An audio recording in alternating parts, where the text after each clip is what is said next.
This video I want to solve this equation or expression or special factoring. We have x plus y to the power of 5. So we can say it's equal to x plus y to the power of 2 times x plus y to the power of 3. So x plus y to the power of 2, we had it earlier in other videos. We have x squared plus 2xy plus y squared. And x plus y to the power of 3 is x cubed plus 3x squared y plus 3xy squared plus y cubed. So now I added one by one, multiplied one by one. X squared times this, and then this, and then this, and then this. So it will be x to the power of 5 plus 3x to the power of 4y plus 3x to the power of 3y squared plus x squared y cubed.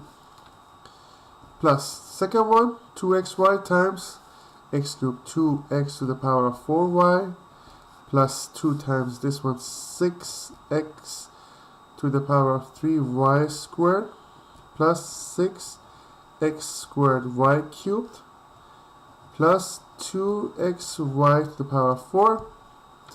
Then y squared times x cubed, y squared times 3x squared y, 3xy to the power of 4, and then y squared times y cubed is y5.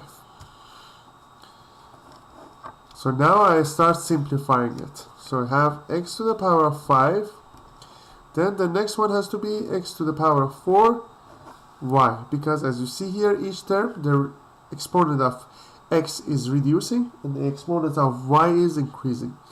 So I have this one,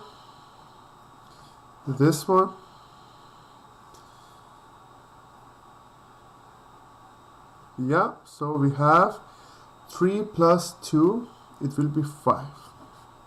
Then next one will be x cubed y squared. 3 here, 6 here, 1 here. So it will be 10. Then next one is x squared y to the power of 3. 1 here, 6 here, 3 here, so 10. Next one is x y to the power of 4. 2 and 3 is 5 plus y to the power of 5. So that will be the answer. X to the power of 5 plus 5x to the power of 4y plus 10x cubed y squared plus 10x squared y cubed plus 5x y to the power of 4 plus y to the power of 5. That's how it's proven.